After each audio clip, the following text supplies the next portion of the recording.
دعا کیا ہے کہ اللہم الیکا اشکو ضعف قوتی وقلت حیلتی وہوانی علی الناس، یا ہوانی کے لفظ بھی آتے ہیں.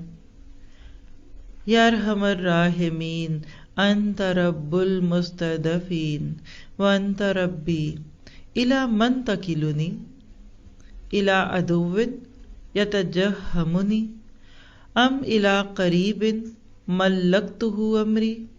چلو ٹھیک ہے، پھر یہ بھی ہے تو کوئی بات نہیں ہے، ہم تو اس پہ بھی خوش ہیں.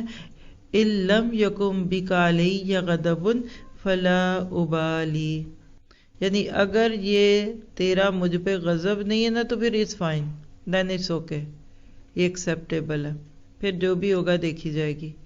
یعنی اللہ تعالیٰ کے ساتھ گفتگو کا وہ خوبصورت انداز ہے جیسے روتا بچہ ماں کے پاس آتا ہے اور کہتا ہے چوٹ لگ گئی ہے، اور اللہ تعالیٰ کے ساتھ بات کر کے جو سکون ملتا ہے نا، وہ ماں کے ساتھ بات کرنے سے تو آپ کسی طرح اس کو جوڑ ہی نہیں سکتے. وہ تو ماں بھی بے چین اور ماں بھی کمزور اور بچہ بھی کمزور. اللہ تو وہ ہستی ہے کہ جو آپ کے میرے ہر معاملے کو چلانے والا ہے، تو لہٰذا بندہ اللہ تعالیٰ کے ساتھ بات چیت کر رہا ہے. آپ کو دیکھیں اس میں کچھ سب کے لاکھ نہیں دکھ رہے.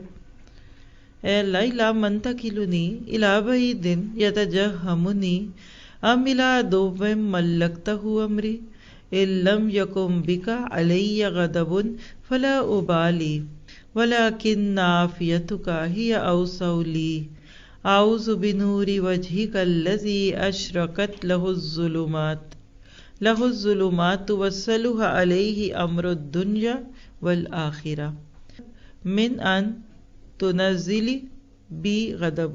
تھوڑا سا اس کے اعراب کو دیکھیے.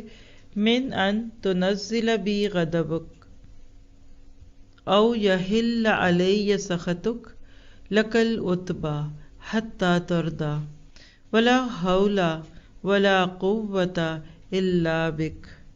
آئیے ذرا اس کا ترجمہ پڑھتے ہیں. اے اللہ، میں تجھی سے شکایت کرتی ہوں، میں اپنی کمزوری اور بے کسی کی اور لوگوں میں ذلت اور رسوائی کی. اے ارحم الراحمین، تو ہی کمزوروں کا رب ہے، تو ہی میرا پروردگار ہے. تو مجھے کس کے حوالے کرتا ہے؟ کسی اجنبی بیگانے کے جو مجھے دیکھ کر تر شروع ہوتا ہے اور منہ چڑھاتا ہے، یا کہ کسی دشمن کے جس کو تو نے مجھ پر قابو دے دیا. اے اللہ، اگر تو مجھ سے ناراض نہیں ہے تو پھر مجھے بھی کسی کی پرواہ نہیں ہے. تیری حفاظت مجھے کافی ہے. میں تیرے چہرے کے اس نور کے طفیل جس سے تمام اندھیریاں روشن ہو گئیں اور جس سے دنیا اور آخرت کے سارے کام درست ہو جاتے ہیں، اس بات سے پناہ مانگتی ہوں کہ مجھ پر تیرا غصہ ہو یا تو مجھ سے ناراض ہو. تیری ناراضگی کا اس وقت تک دور کرنا ضروری ہے جب تک تو راضی نہ ہو. نہ تیرے سوا کوئی طاقت ہے اور نہ قوت. یہ ہے جی دعائے مستضعفین. کہ آپ کو مجھے دعا کرنا اور دعا مانگنا نہیں آیا اس میں؟ تو زندگی میں کوئی بھی دکھ ہو، دین کے رستے کا، جان کا، مال کا، اولاد کا، تو بس اس دعا کو حرز جان بنا لیجئے، کیونکہ اصل میں یہی ہیں وہ دعائیں جو آپ کو مجھے اللہ کا قرب دیتی ہیں. لیکن چونکہ ہم نے تو پہاڑوں کی طرح دعائیں پڑھی ہوئی ہیں تو بات نہیں بنتی. اللہ کے ساتھ زندہ تعلق رکھیے. آپ کسی بھی اضطراب کی کیفیت میں نا، تو آپ ان بابا جی، ان پیر اور ان ولی اللہ، یعنی وہ سب نیک ہیں، آپ ان سے زیادہ مستجاب دعوات ہیں، کیونکہ اللہ مستر کی دعائیں سنتا ہے.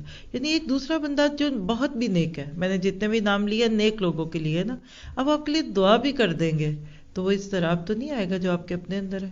چوٹ بچے کو لگی ہے، جس طرح وہ کرلاتا ہے، دوسرا تھوڑی کرلا سکتا.